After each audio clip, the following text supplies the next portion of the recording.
Vamos a leer en esta mañana en Filipenses el capítulo 3, Filipenses capítulo 3, y vamos a leer ahí los versículos del 4 al 9. Filipenses capítulo 3, versículos 4 al 9.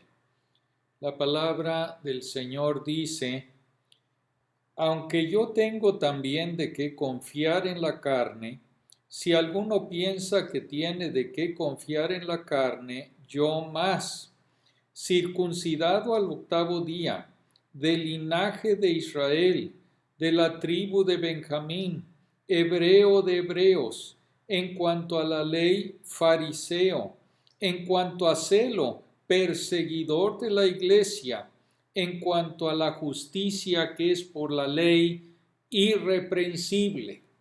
Pero cuantas cosas eran para mí ganancia, las he estimado como pérdida por amor de Cristo, y ciertamente aún estimo todas las cosas como pérdida por la excelencia del conocimiento de Cristo Jesús, mi Señor, por amor del cual lo he perdido todo y lo tengo por basura para ganar a Cristo y ser hallado en él, no teniendo mi propia justicia que es por la ley, sino la que es por la fe de Cristo, la justicia que es de Dios por la fe. Al final de la Primera Guerra Mundial, el general Pershing envió un mensaje a las tropas en Europa anunciando un desfile de la victoria por las calles de París. Había dos requisitos para que los soldados calificaran para marchar en el desfile. Debían tener un buen historial y tenían que tener al menos 1,86 m de altura. Llegó la noticia de una compañía de soldados estadounidenses y la emoción creció sobre lo grandioso que sería marchar en ese desfile de la victoria. Pero al ser estadounidenses, nadie sabía con certeza qué tan alto era 1,86 m, porque allá todo se mide en pies y pulgadas. Pero los hombres comenzaron a compararse, haciendo filas, medían espalda con espalda para ver quién era el más alto. Y los hombres más altos de la compañía se burlaban de los más bajitos. ¡Qué lástima! Eres un enano. Pensaremos en ti cuando estemos en París. Luego el oficial vino a averiguar si había candidatos para el desfile. Puso la marca en la pared de 1,86 m. Algunos hombres echaron un vistazo a la marca y simplemente se alejaron porque se dieron cuenta de que ni siquiera estaban cerca de llegar a la marca. Otros lo intentaron, pero se quedaron cortos por una pequeña cantidad. Finalmente, el hombre más alto de la tropa se puso en pie y cuadró los hombros, pero descubrió que estaba a 1 centímetro por debajo de la marca. Cuando esos hombres se compararon con ellos mismos, algunos pensaron que eran lo suficientemente altos como para calificar, pero cuando llegó el estándar o la norma, demostró que ninguno calificaba. Ahora, comúnmente se piensa que la manera de llegar al cielo es siendo una buena persona. Eso es lo que muchas personas creen, la gran mayoría creen que para llegar al cielo tengo que ser bueno. Y las personas que creen eso se comparan con los demás y piensan, bueno, yo soy lo suficientemente bueno porque soy mejor que mi vecino que no es tan bueno, porque mi vecino bebe cerveza y ve deportes en la televisión todos los domingos. Yo suelo ir a la iglesia, No me emborracho, al menos no los domingos. No juego. Claro, compro un billete de lotería ocasionalmente, pero no juego tanto como él. No golpeo a mi esposa. Nos gritamos mucho, pero nunca la he golpeado. Pago mis impuestos. Bueno, al menos la mayor parte de lo que debo. Nadie declara todo. Así que la gente se justifica a sí misma y se convence de que llegará al cielo. Se comparan con los demás y se dan cuenta de que están en la mitad superior que lo va a lograr. ¿Qué tan buena tiene que ser una persona para entrar al cielo? Jesús lo dejó muy claro en el Sermón del Monte, ahí en Mateo el capítulo 5, versículo 48. Sed pues vosotros perfectos, como vuestro Padre que está en los cielos es perfecto. En ese sermón, Jesús arremetió contra los fariseos. Ellos pensaban que eran lo suficientemente buenos para calificar para llegar al cielo. Nunca habían asesinado a nadie, pero Jesús dijo que si nos hemos enfurecido contra nuestro hermano, hemos quebrantado la ley de Dios y somos lo suficientemente culpables como para ir al infierno de fuego, como dice Mateo 5:22. Los fariseos se enorgullecían de no cometer nunca adulterio. Y Jesús dijo que codiciar a una mujer en nuestro corazón es quebrantar ese mandamiento. La justicia absoluta de Dios, no solo en nuestro comportamiento exterior, sino en nuestros pensamientos, es la norma que debemos cumplir si queremos llegar al cielo mediante nuestras buenas obras. Los 10 mandamientos de Dios son como una cadena de 10 eslabones que sujeta a un barco en el muelle. Solo se necesita un eslabón roto para que el barco sea arrastrado por la corriente y destrozado por la cascada río abajo.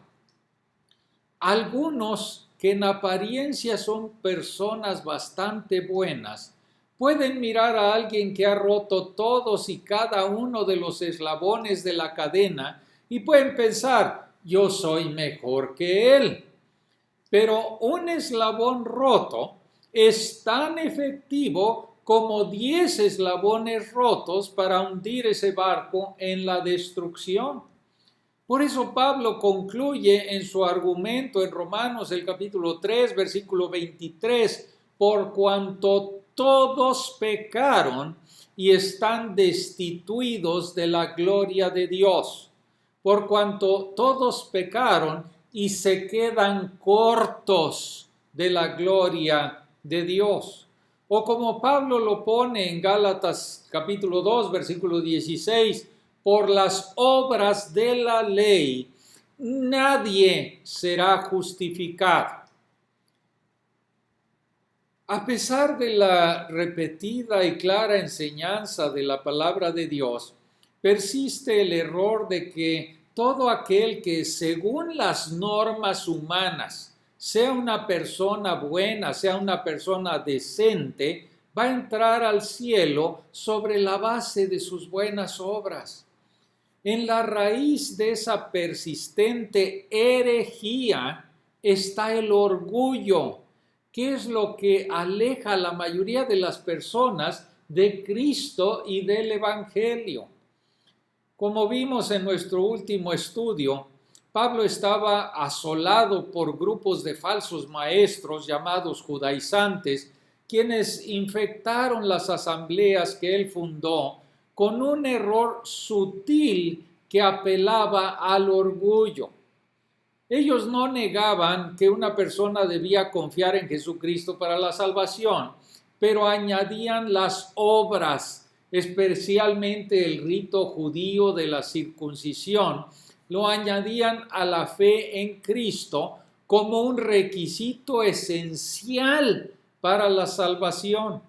Y Pablo nos advierte enérgicamente y advierte a los filipenses que tengan cuidado con este error sutil pero condenable. Ahora, en nuestro texto, Pablo continúa argumentando que si alguna vez hubo una persona que podría estar bien con Dios sobre la base de guardar la ley judía, era Pablo mismo.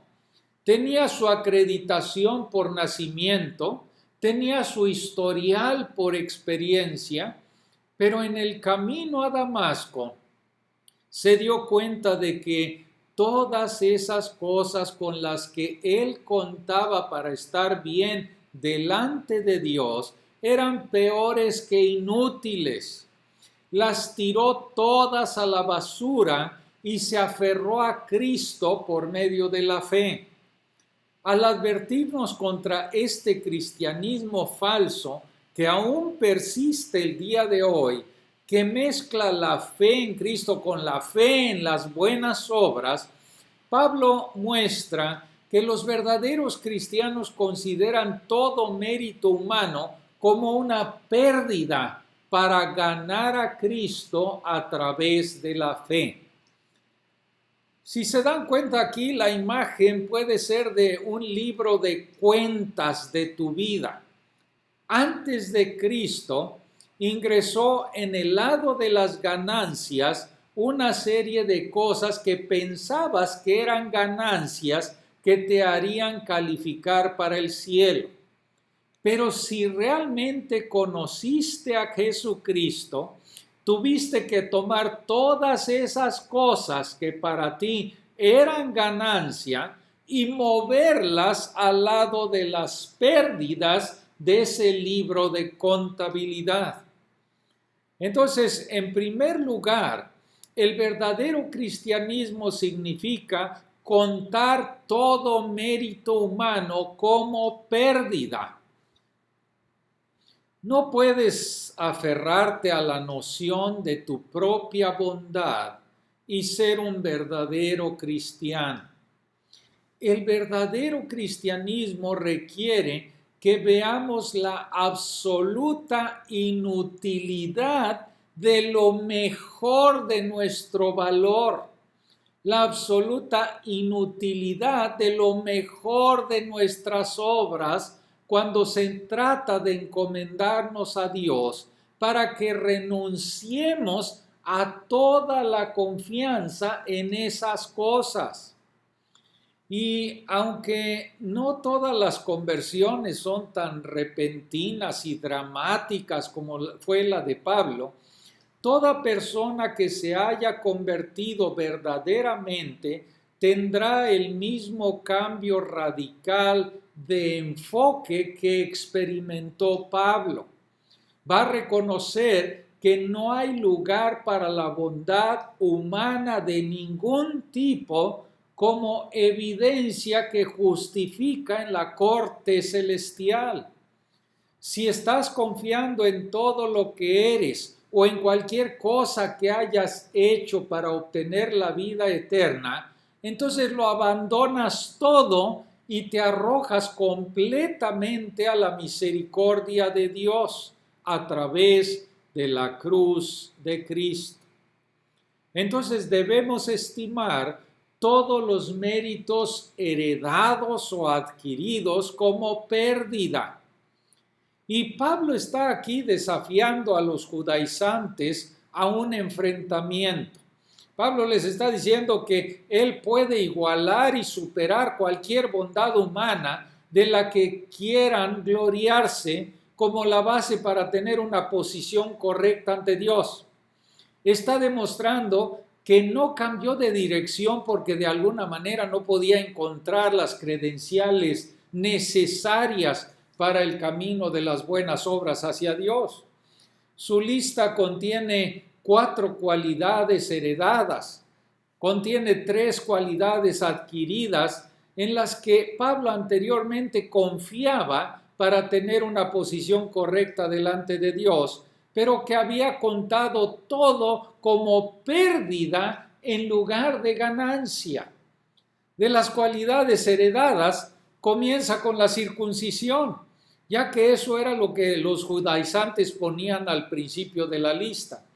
Pablo les hace saber que no fue circuncidado como adulto convertido, sino que de acuerdo con la ley judía fue circuncidado al 8º día. También era un ciudadano de sangre de Israel, la nación del pacto, concretamente de la tribu de Benjamín.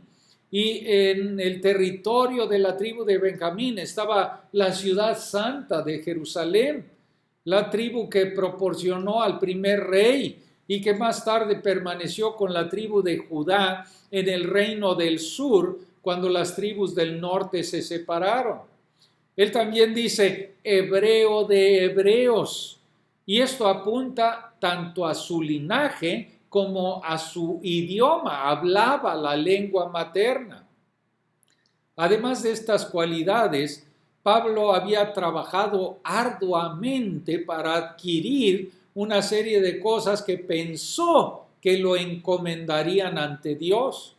Se había hecho fariseo, la secta más estricta del judaísmo. Procuraban obedecer la ley de la manera más escrupulosa posible, hasta diezmar incluso las especias de su mesa. Además, como fariseo, Pablo perseguía con celo a los cristianos, a quienes consideraba que rechazaban la ley de Moisés. Y dice que en cuanto a la justicia que es por la ley, es decir, la obediencia externa, no podrías haber encontrado ninguna violación que Pablo cometiera. Ahora, podemos introducir estas cualidades heredadas y adquiridas a nuestro marco cultural. Le he preguntado a algunas personas, incluyendo católicos, ¿eres cristiano? Me han respondido, por supuesto que lo soy. ¿O qué crees, que soy un hindú? Bueno, ellos creen que porque están en el continente americano, por lo tanto son cristianos. Si tú piensas que debido a que naciste en una nación o en una familia llamada cristiana, por lo tanto eres cristiano, debes descartar este beneficio como una pérdida si quieres tener a Cristo por la fe. Otros piensan que porque fueron bautizados, ya sea de niños o más tarde, son cristianos. Otros ponen fe en la asistencia o la membresía de alguna asamblea. Algunos confían en el hecho de que su doctrina es ortodoxa o de que han servido fielmente en la congregación. La idea más común de todas es que debido a que siempre he hecho todo lo posible por vivir una vida buena, eso me va a llevar al cielo. Por favor, observen que Pablo era sincero, totalmente comprometido, celoso, fiel, aparentemente justo, y sin embargo estaba completamente equivocado y se dirigía directamente al infierno. Estaba usando la vara de medir equivocada, comparándose con los demás y confiando en sus buenas obras y dedicación como base para su destino eterno. Pero cuando Pablo vio la gloria cegadora del justo Señor Jesucristo, Pablo quedó completamente anulado. Tuvo que estimar todo en lo que había estado confiando como una pérdida total. A mí me gusta la forma en que Lightfoot resalta los matices del texto griego del versículo 7. Todas esas cosas que solía contar como elementos distintivos, con una codicia miserable y las consideraba en mi mérito, las he reunido bajo una sola palabra general: pérdida. En el versículo 8, Pablo no solo llama a sus méritos anteriores como pérdida, sino como basura. Y puede que aquí esté jugando con haber llamado perros a los judaizantes, queriendo decir, dejen que los perros que comen basura vayan tras todas mis acciones anteriores que pensé que eran buenas. Debes tomar todo elemento de bondad propia y mérito humano y tirarlos a la basura si quieres obtener la justicia de Dios a través de Jesucristo. Pero también debemos continuar estimando todo mérito humano como pérdida mientras caminamos con Cristo. El versículo 7 dice, pero cuantas cosas eran para mí ganancia, la he estimado como pérdida por amor a Cristo. Se refiere a lo que hizo Pablo a partir de su conversión. El tiempo perfecto griego significa una acción completada con resultados continuos. El versículo 8 enfatiza el aspecto continuo de esto. Y ciertamente aún estimo todas las cosas como pérdida, tiempo presente. Cada vez que Pablo sentía algún orgullo en el mérito humano, en su dedicación, en sus muchos trabajos, en sus persecuciones o en cualquier cosa que hubiera hecho, se sentaba con su libro de cuentas y movía ese elemento de la columna de ganancias a la columna de pérdidas. Debido a que todos luchamos con el orgullo, puede sorprendernos de muchas maneras. Podemos enorgullecernos de nuestra pureza moral, de nuestra fidelidad, de nuestra vida devocional, de nuestra exactitud de doctrina, de pensar que de alguna manera somos mejores que otros cristianos. Debemos constantemente morir a nosotros mismos, morir al yo, contando como pérdida todo lo que nosotros pensamos que es ganancia debido a nuestros esfuerzos, para que podamos tener una mayor comprensión de Cristo como nuestro todo en todo. Los verdaderos cristianos estiman todo mérito humano como pérdida. Pero en segundo lugar, el verdadero cristianismo significa ganar al Señor Jesucristo como nuestra única base para ser aceptados por Dios. Y Pablo expresa la misma idea una y otra vez para que no la pasemos por alto.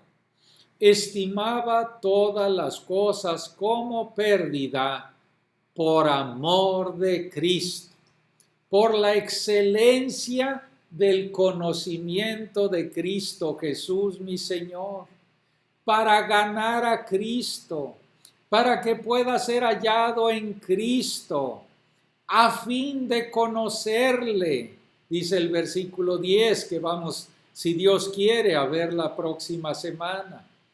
La salvación se centra en la persona de Jesucristo. Si tienes a Cristo, lo tienes todo. Si no tienes a Cristo, no tienes nada en términos de ganar el cielo. Ahora, ¿qué significa ganar a Cristo?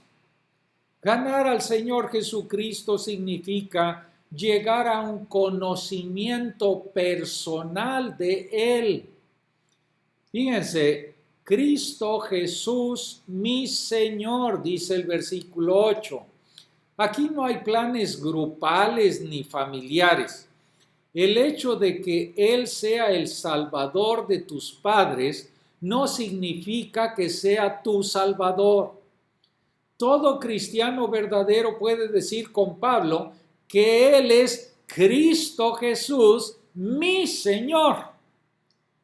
Y aunque llegar a conocerlo a Él es una cruzada de toda la vida, como vamos a ver la semana entrante, si Dios lo permite, comienza en el momento de la salvación, cuando Él se convierte para ti en Cristo Jesús, mi Señor. Si no has llegado a conocer personalmente a Jesucristo como el que murió por tus pecados y fue resucitado para que pudieras estar justificado delante de Dios, entonces estás perdido. Pero también ganar al Señor Jesucristo implica una identificación posicional con todo lo que Cristo es. Cuando llegamos a conocer personalmente a Cristo y creemos en Él como Salvador y Señor, somos colocados en Cristo. De modo que todo lo que es verdad del Señor Jesús se vuelve verdad para nosotros. En Él, en Cristo, somos bendecidos con toda bendición espiritual en los lugares celestiales. Efesios 1:3. En el instante en que abandonamos la confianza en nuestras propias buenas obras y ponemos nuestra confianza en la persona y en la obra de Jesucristo, somos puestos en Él. Dios el Padre ve a cada creyente a través de los méritos de su Hijo. Y esta posición ante Dios nos es dada a través de la fe en lo que Cristo hizo por nosotros en la cruz. Un padre llevó a su hijo y a algunos de los amigos de su hijo a la feria. Compró un rollo de boletos para las atracciones y el papá estaba parado en el carrusel donde le entregó un boleto a su hijo y al amigo de su hijo detrás de él y al siguiente niño, etcétera, etcétera. Entonces un niño al que el papá no reconoció, se acercó y le extendió la mano. El papá cortó el boleto, lo sostuvo en su mano por unos segundos y le dijo: ¿quién eres tú? Y el niño le dijo: yo conozco a su hijo. Entonces el papá también le dio un boleto. Dios trata a todos los que verdaderamente conocen a su Hijo Jesucristo de la misma manera que trata a su propio Hijo. Parte de esa posición que heredamos en Cristo no es una justicia nuestra derivada de guardar la ley, sino la justicia que viene de Dios sobre la base de la fe. Hay dos maneras de ir por la vida calificándote a ti mismo para el cielo, pero solo una cumple el requisito exigido. La manera que nunca va a funcionar es intentar lo que Pablo intentó antes de su conversión: conseguir una justicia propia al tratar de guardar la ley de Dios. Es un intento de encomendarte a Dios por tus propias buenas obras. La razón por la que no puede funcionar es que siempre es, en el mejor de los casos, una justicia externa. No puede lidiar con la corrupción que hay en cada corazón caído, en cada corazón rebelde. Nunca puede siquiera acercarse a guardar la naturaleza espiritual de la ley de Dios, que es que debemos amar a Dios con todas nuestras fuerzas, con toda nuestra mente, con todo nuestro corazón, con todo nuestro ser, y amar a nuestro prójimo como a nosotros mismos. La otra manera, la única forma de estar justificado delante de Dios es recibir la justicia que viene de Dios a través de la fe. Por nosotros mismos nunca podremos alcanzar la justicia perfecta de Dios. Pero debido a la gran misericordia de nuestro Dios, Él envió a su Hijo Jesucristo y Él cumplió perfectamente la ley de Dios, tanto en sus requisitos como también en su castigo por el pecado, que es la muerte. La asombrosa oferta del Evangelio es que, aparte de todas las obras humanas, Dios toma tu pecado y lo pone sobre Cristo Jesús. Y Él toma la justicia de Cristo y la pone sobre ti. Y esta transacción tiene lugar en el instante en que crees en Cristo como tu Salvador y tu Señor. Ahora, si todo esto sucede en ese instante, entonces, ¿por qué suena como si fuera un proceso? Pablo dice que sigue contando todos sus méritos anteriores como basura para poder ganar a Cristo y ser hallado en Él. Lo que sugiere que está mirando hacia el día de Cristo en el futuro. ¿Cómo es eso? F. Bruce explica que aunque Pablo ya estaba en Cristo, su ambición de encontrarse en Él en ese gran día solo le puede realizar si está viviendo continua y progresivamente en una unión con Cristo durante esta existencia terrenal. Y para ello Pablo se deshace gustosamente de todo lo demás, incluida su antes preciada justicia que proviene de la ley. En otras palabras, los que están en Cristo por fe deben continuar caminando así como primeramente recibieron a Cristo Jesús el Señor, no dependiendo de sus propias obras como base de su posición ante Dios, sino de la obra consumada de nuestro Señor Jesucristo. En el día del juicio, las obras humanas se mostrarán como totalmente sin valor. La justicia de Dios por la fe, esa permanecerá. Pero en tercer lugar, el verdadero cristianismo significa ganar a Cristo y todo lo que hay en Él a través de la fe en Jesucristo.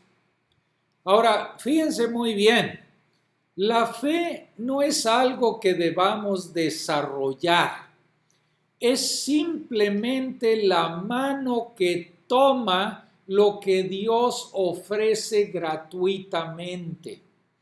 La salvación no depende de nuestra fe. La salvación depende de Cristo y de la fidelidad de nuestro Señor Jesucristo. La fe no nos salva ni nos hace justos. Es Jesucristo quien nos salva y Dios nos declara justos en base a lo que Cristo hizo en la cruz. La fe es simplemente recibir lo que Dios ha prometido. La fe mira hacia Dios.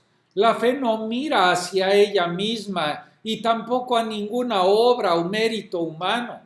Incluso la misma fe es un don de Dios, es un regalo de Dios, de modo que no nos podemos jactar en la fe.